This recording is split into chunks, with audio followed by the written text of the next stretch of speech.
Suku Nias adalah salah satu suku asli Indonesia yang masih mempertahankan adat dan budayanya di era modern seperti sekarang.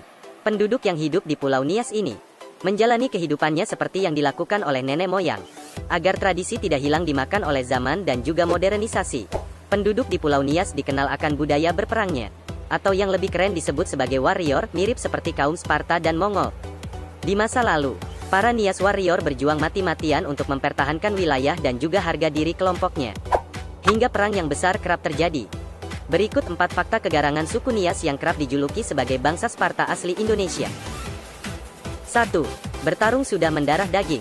Catatan paling tua tentang kebudayaan yang ada di Pulau Nias dilakukan oleh pedagang dari Persia. Perdagangan ini datang di kawasan Nias sekitar tahun 851 Masehi.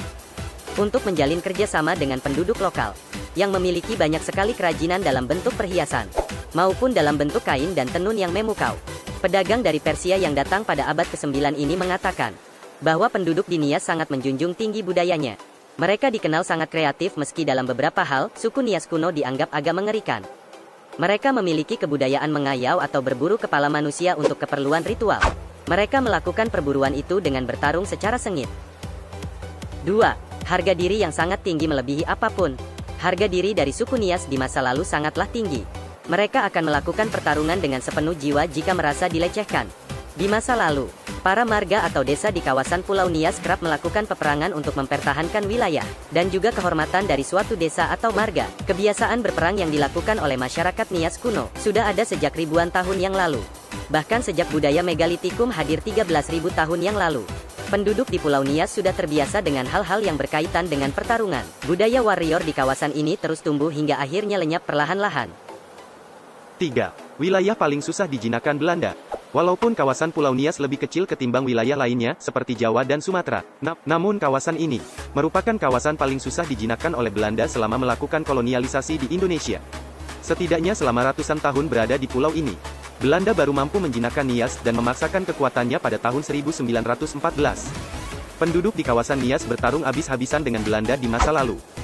Selama ratusan tahun Belanda tak bisa masuk terlalu dalam, karena pasti akan diserang oleh para warrior, yang siap mempertaruhkan nyawanya untuk suku dan desanya. Kawasan Pulau Nias adalah neraka bagi Belanda, karena kemampuan bertarungnya yang mengagumkan sekaligus mengerikan. 4. Kebudayaan bertarung di era modern. Di era modern seperti sekarang, peperangan yang dilakukan oleh warrior atau kesatria tentu sudah tidak ada lagi. Orang di Nias tidak melakukan lagi apa yang namanya berburu musuh, lalu mempersembahkan kepalanya pada pemimpin. Perang yang terjadi di masa lalu akhirnya diubah menjadi sebentuk tarian perang, yang diberi nama dengan Tari Voluaya. Tari Voluaya dilakukan oleh pemuda lengkap dengan atribut perang tradisional. Anak-anak kecil juga didandani untuk terlibat langsung. Orang di Nias ingin budaya berperang ini tetap ada, dan diturunkan kepada generasi baru agar tetap melakukan budaya ini sampai kapanpun. Kehilangan budaya bertarung adalah bencana besar bagi para penduduk di Pulau Nias. Demikianlah 4 fakta kegarangan dari suku Nias yang merupakan bangsa petarung asli Indonesia. Suku Nias tak ubahnya Sparta yang berjuang tanpa henti dengan nyawa sebagai taruhannya. Dawa sampai mana-mana, dawa sampai mana-mana, sampai mana-mana.